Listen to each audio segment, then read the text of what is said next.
Hey, welcome to your Pisces horoscopes for the very first week of the year, starting the last day of the year, New Year's Eve, ending on the 6th of January. The Mercury retrograde is ending on Tuesday. We do still have a 7-day shadow period there, and it is in Sagittarius. So, it hasn't actually been too terribly bad, honestly. I'm going to knock on wood here because sometimes the shadow period can be just even a little bit more difficult than the regular retrograde, but we'll just celebrate the fact that it's going direct anyways, shall we? Lots of stuff going on because we still have Mars, I'm sorry, not Mars, Saturn and Neptune influencing things as bookends. One's at the beginning of the sign, one's at the end of the sign there. Looking to 2024, looking all the way to the end of the year, Neptune is going to continue to be in Pisces. Actually, Saturn is going to continue to be in Pisces all year long also.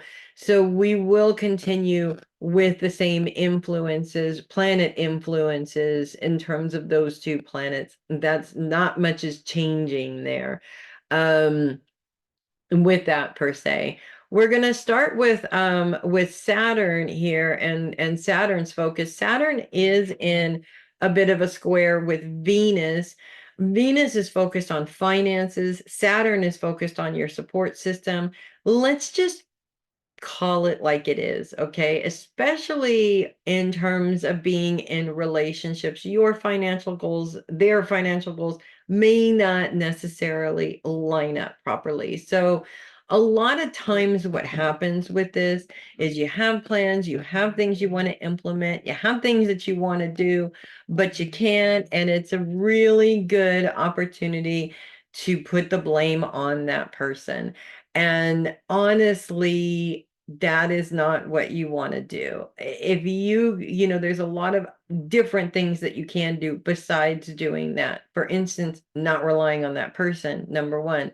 Number two, not saying to be secretive or anything like that, but in terms of your finances and your financial goals, maybe have a separation there. My husband and I had a joint account and shared the money and did that for years and just decided as we got older that it was so much easier for us to have that shared account, but to have our own accounts also. That way we were a little bit independent while still maintaining the responsibility of whatever we had to pay together by having that one space to put that into. So it's just something that you can do. Obviously, if you're married, you want to discuss this because it's not good to not discuss these things in a marriage, but there are always ways around this, is what I'm saying. Just giving up is not what we want to do. That's not what you want to focus your energy on. Saturn is in a grand sextile with Mars and Jupiter pretty much all week long. um, as Mars moves out of Sagittarius and into Capricorn.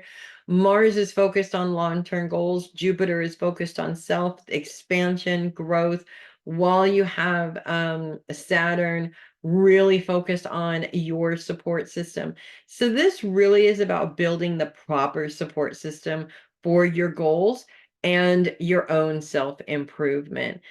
There is a thing about relying on family members. It's not always successful because the way that family interacts with each other, we get stuck in patterns of how we interact with each other. And it's not always beneficial to us, especially when we're focused on goals that are very personal for us. So this is about looking at the specific support that you need. For instance, if you have financial goals, your best support system is a financial planner, somebody that works with money. You want somebody that has knowledge that's actually going to help you move forward in some way, not somebody who's a friend of yours that isn't really good with money themselves. If that makes sense. So this grand sextile is coming together to provide support specifically for that. As we move into Neptune's influences, Neptune is in a square with Mars and Mercury, both of which are focused on your long-term goals. Neptune's focus is on the dark closet, or, our dark secrets, so to speak. It's that very emotional place that's focused on traumas and triggers and different things like that. The issue here is that those instances and the mindsets that you created around that trauma always are the thing that really holds us back from achieving our goals, because we can delve into that to find a million different excuses why we can't achieve these goals. And that's what we want to kind of work through. Neptune's grand sextile with Uranus and Pluto is really helpful with that, because Uranus is also focused on self and Pluto is focused on career. So basically, what we're saying here is let go of those old fears. They don't exist anymore. It's time to focus on your own success, whether it be financial, whether it be career. Here's the deal, Pisces, okay? You guys are emotional signs. And with emotional signs, one of the drawbacks to that is really feeling things very deep. And I think that Pisces really feels things very deep. I mean, so deep, like down to your toes, right? That creates a lot of discomfort, a lot of fear. It makes you want to just go home and wrap yourself in a blanket and lay on the couch and pretend that you don't exist anymore. The thing is that there has to be a balance there.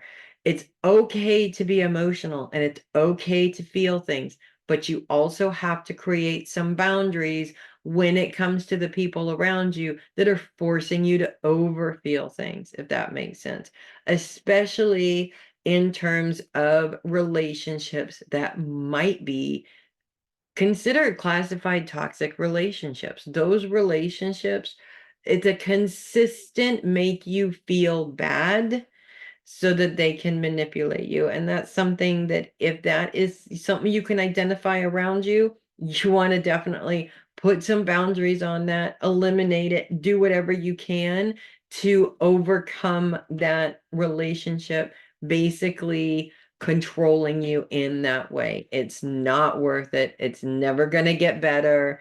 You just have to move on with it, unfortunately, or find a way to work around it. You definitely don't want to keep things the same because they're not going to change. So that is what I have for you guys this week. I kind of look at it, it seems like not good, okay? But it is. These are the points where when things get really, really, really bad, that's the point where you go, that's it. I have to fix this and find a way through it. Nobody wants to deal with it. Everybody will say the same thing. I don't have time to deal with this right now. Nobody has time to deal with this.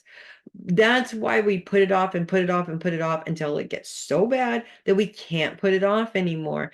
And this here, you don't want to go into a brand new year with lots of ideas and plans in the same place that you have been every single year before. So that's what I have for you guys this week. If you love your horoscopes, do consider sending a tip or donation to through my coffee link, which is there in the description. Really appreciate that. Would definitely really appreciate that. The support has just been awesome. I love you guys. Thank you so much. I'm Melissa Bruce, Heavy Metal Psychic. I will see you guys next week. Heck, I'll see you guys next year. Make it a great, a powerful, a life-changing first week of the year. And I will see you guys next week.